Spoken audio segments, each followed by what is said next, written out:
Guys, we're finally here. I've been so excited about this project for so long. You know, I've done this pretty much on my own for a long time because I've traveled for work for, you know, decades. And a lot of times I'm on the road and I just pull off on the side of the road at some random conservation area, walk in blind, and go hunt. And I've killed a number of deer doing that, and it's a blast. Get to challenge myself on new areas and things. And you know, I'm not a great hunter. I kill most of my deer by grinding, but it's neat going into some of these areas that I'm not familiar with, especially in geography and terrain that I am not good at. Right? I'm an ag hunter. Love corn and soybeans, strip fields, just, you know, scattered forests and woods around, and ditches and whatever, right? So this project, which is, I put out on social media and offered, like, hey, here's where I'm going this week, here's where I'm starting, point A, point B, any place in between. You, my followers and subscribers and friends, right? Name an area, pick a spot, and I'll go see if I can kill a deer at it. And so it's you picking the spot instead of me. And some guys have dropped me pins and said, hey, I really think this spot looks good. Some people just said, hey, here's a conservation area that I've always wanted to hunt. Let's see what you can do with it, right? So, and what we're going to do, guys, is I'm not going to spot burn. I'm not going to show any conservation signs. I'm not going to show any parking lots. I'm not going to show any highways. Once I get close to the spot, right? It could be anywhere. And today I'm going all the way across the state. So it could be literally one of 50 different public hunting areas across the state. So the only person who will know is the person whose area I chose. I am getting back with them and sending them some swag, sending them some Staggs in the Wild merchandise, hat, t-shirt, stickers, whatever, maybe a combination of all the above. So anyway, guys, this is going to be a lot of fun. I'm excited about it. I've been looking forward to this project for a long time. We're going to do about five hunts for the rest of the year to close out the season in Missouri, Illinois, Arkansas, all over the place, just random spots, just walking in blind. Again, I'm not a great hunter. Some of you guys may have more fun in seeing the spots that I screw up and go, oh my God, I can't believe he didn't hunt there. I mean, like, he walked right past the best spot. If that's the case, we'll all have a blast together. This is going to be interactive, short little hunts, and we're just going to have fun. That's the name of the game in this series, guys. So stick around. We're going to have a blast. See ya when I get there.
Okay, guys, it's some pretty thick CRP in here that's been left for a few years. There's some brushy draws down it. I'm going to work my way down these brushy draws, see if I can find some rubs, scrapes, some good travel sign, because obviously they're edges. You know, I'm all about edges. I'm going to work them until they get into the thick timber, and then we'll jump up on a ridge and see where it takes us from there. Okay, guys, I just came up through there. And just as I expected, right here on the tip of this, a little hard to see, but there's a scrape right there. There's the licking branch. There's the scrape. It's not a serious one. It's not on this trail. Here's another one. See, the branches have been broken off. There's a scrape right there. There's a scrape right there. I suspect, though, as open as this is nighttime activity. So I'm going to follow it up on into the woods up there. Okay, guys, as I walk, I'm constantly looking down.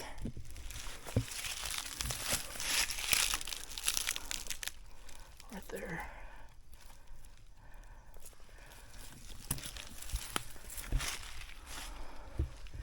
Came up off that ridge. I'm gonna go backtrack it and check it out. Just see if there's a big feed tree anywhere close. My wind is actually blowing behind. I'm walking into my wind and slightly off my right shoulder. As you see this, it would be the left side of the screen. So I'm gonna go in there and just give it a quick look, and then we'll continue on if I don't see anything I like.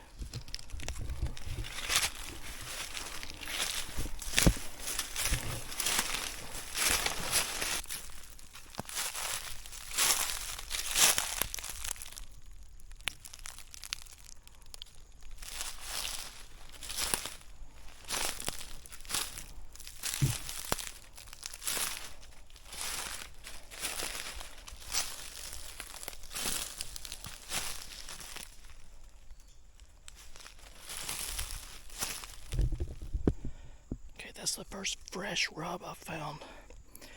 Nothing too exciting. I mean, I've seen big bucks make them that big.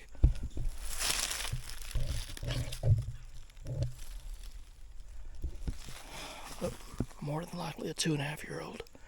You never know, though. So don't kill me in the comments. I know a 170 can do that. I've seen it. But while a 170 can make one that size, a fork horn or a 110 usually does not make them on one big as round as your bicep. That's what I'm looking for. But we'll keep moving on.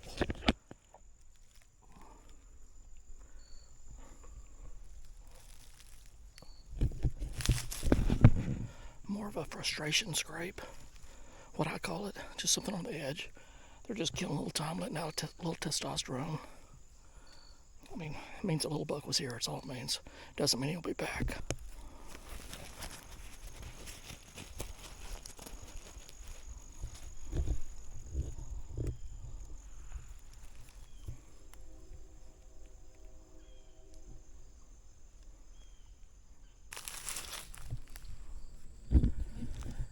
Okay guys, here's where I'm going to be real with you. As I mentioned as I was in the car a long time ago, I'm way out of my element here. It's hot. It's like 85 degrees a day.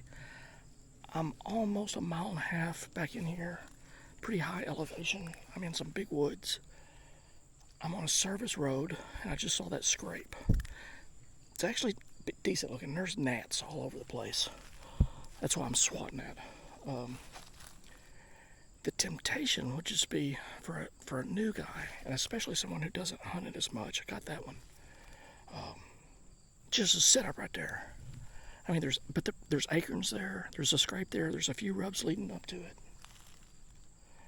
But I'm just afraid if you set up right there, it's gonna be a long night. And I mean, the sun's, I don't know what time it is. It's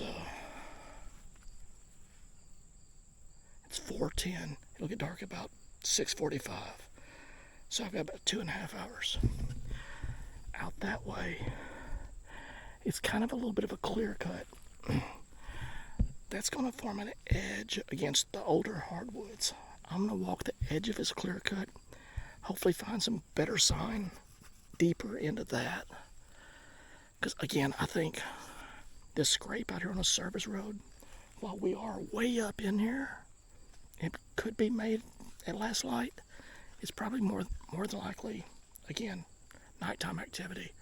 I want to get deeper into the woods on an edge in kind of close to a clear cut where something could stand up out of that clear cut, walk over to work that edge while it's still shooting light. See that new growth right there? All that new growth, that goes all the way out through there. There's a secondary ridge over there with a saddle coming up to that scrape behind me. I want to get over on that secondary ridge, find this new growth where the new growth meets up with the old growth. That's what I'm looking for. Right now, the wind is blowing across that way. Let's see. Always be checking your wind, guys.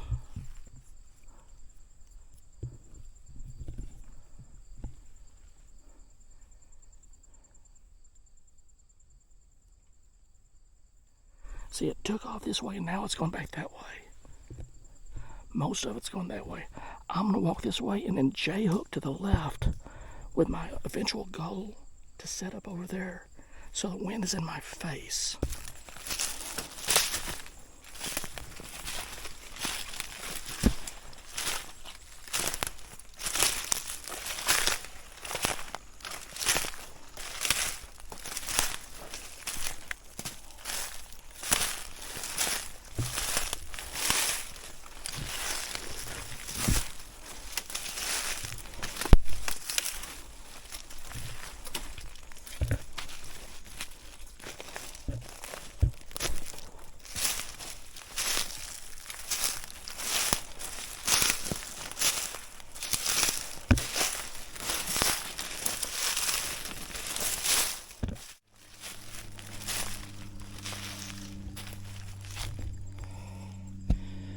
Guys, here's the plan. I like how it looks up there. I haven't even seen any sign. I haven't been there yet.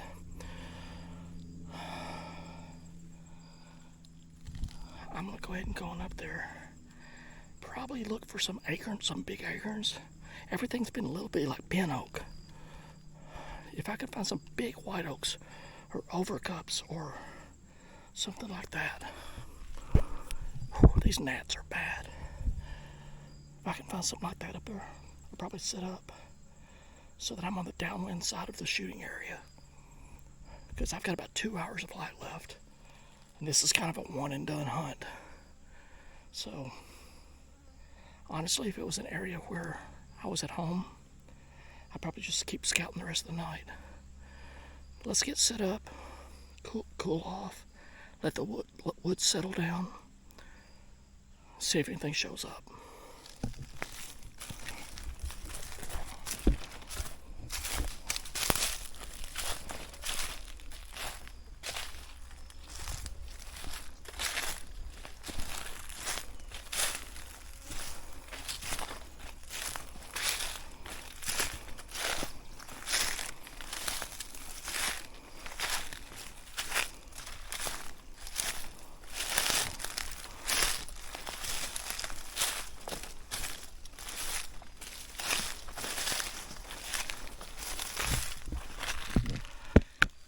Why I said I like this area, I don't know if the camera will pick it up.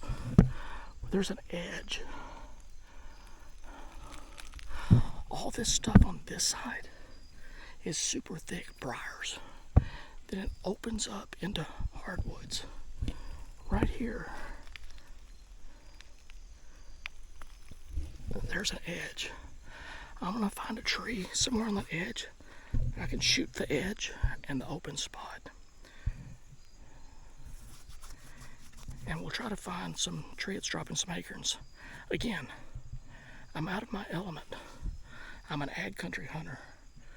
But the edge philosophy should carry over. Okay guys, I took 2 steps from the last time I turned the camera on. There's a pretty nice trail right on the inside of this edge. Right?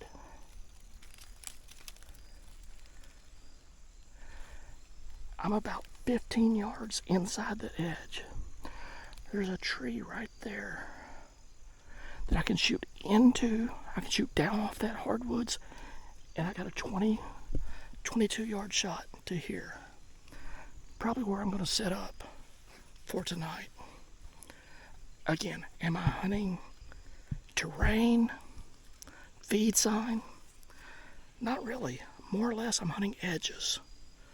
So let's go get set up. There's a bunch of these blowdowns. You can see how thick it is.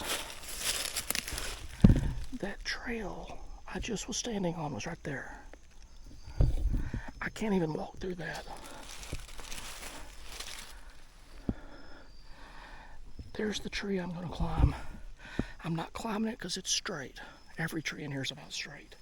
I'm climbing it because I got a 20-yard shot out to the open and a 22-yard shot behind me. And it's perfect. So let's get to it.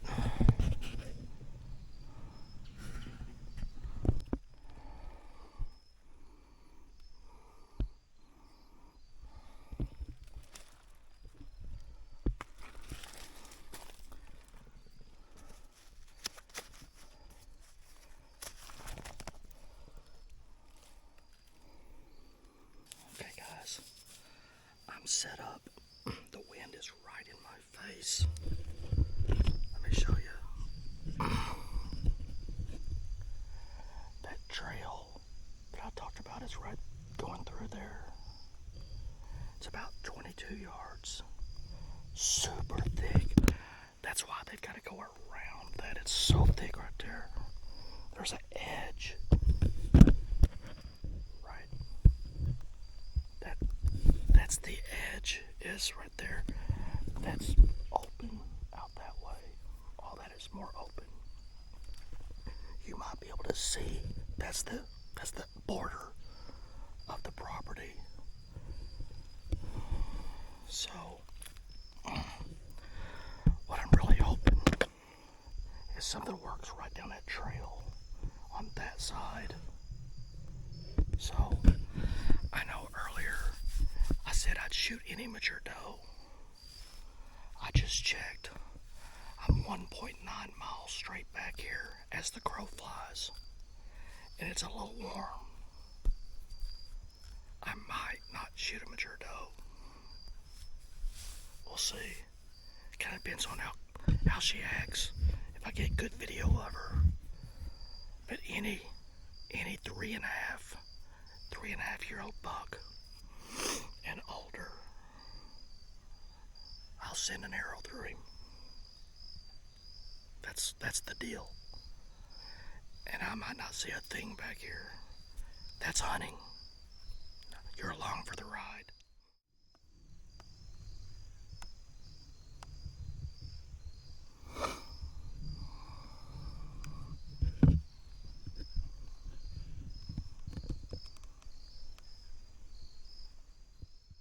Okay, guys. I thought I'd show you this. I'm only 2 moves up, and here's why.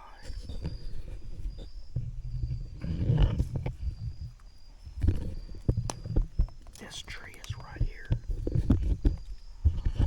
All my cover is right here. I can see something coming through there. Pick up my bow and shoot it right there.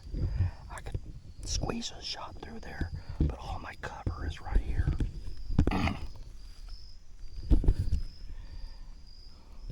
See, there it is right over my shoulder.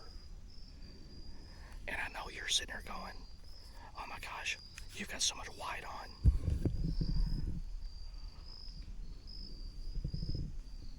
The deer aren't looking from up there. The deer are looking from down there. I'm going to do a video later on why Predator camo is so effective. Because marketing has told you the deer are up there looking down. They don't fly. They're not Rudolph and Blitzen and Donner. They don't fly up in the sky. They're down there on the ground looking up. And even if I was on the ground, this would still break up my outline. So, anyway, that's why I am where I am. It's because all the cover is right here. There's no need to go 3 or 4 more moves, two more moves, get 3 or 4 moves up. There's no need. Then I'm making my shot angle that much steeper, and I have the chance of hitting 1 lung instead of 2. I shot at 167 and 7/8, my biggest buck to date. I was 7 feet off the ground, because that's where the cover was. Okay guys, remember the wind is blowing right over my shoulders. Right there, She's right on this edge I talked about. She came out of the thick stuff. She's feeding more into the open hardwoods. If she keeps going, she'll eventually hit my wind, probably. I was hoping something would work more on the inside of this edge. If she gets out there in the open, she'll win me. She was a big doe. Back when I first saw her body, I thought it was a buck. Then she raised her head. I've been in the tree about 15 minutes, just to let you know.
Well, hey guys, I just got back to the car and driving off, and wanted to give you a real quick update.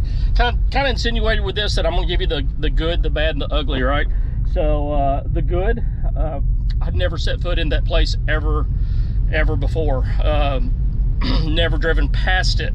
It's a little bit off the beaten path. So really excited and you know, happy that I accomplished walking in there, scouting my way in, and got on deer. There was a big old mature doe. I mean, she was big. I don't think I ever got her on camera, but she worked her way to the other side of that blowdown that was behind me. You saw her fawn come out and run right at me. She was with the big, he was with the big doe.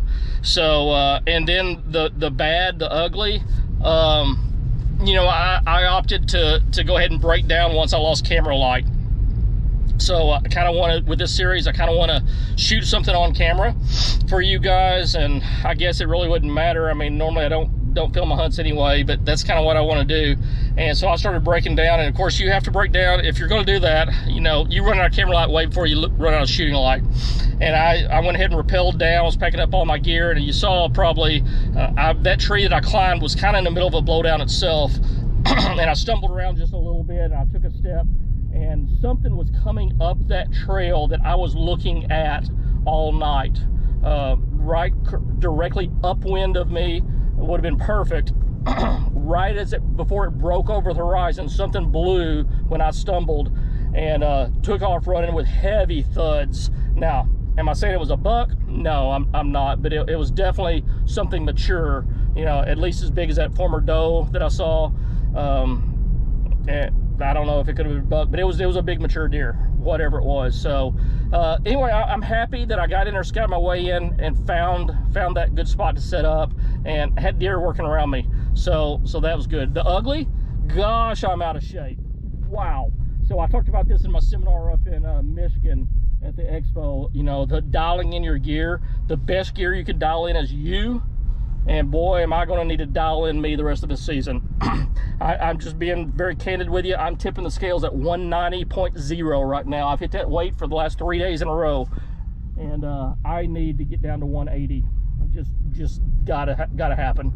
So it's amazing the difference that I can tell my body by losing that 10 pounds. So that's going to happen soon, and we're going to have fun, guys. I hopefully I don't know if you'll learn anything on this or not, but it's going to be fun, and that's the bottom line. So stick around with us. If you like it, hit the subscribe button.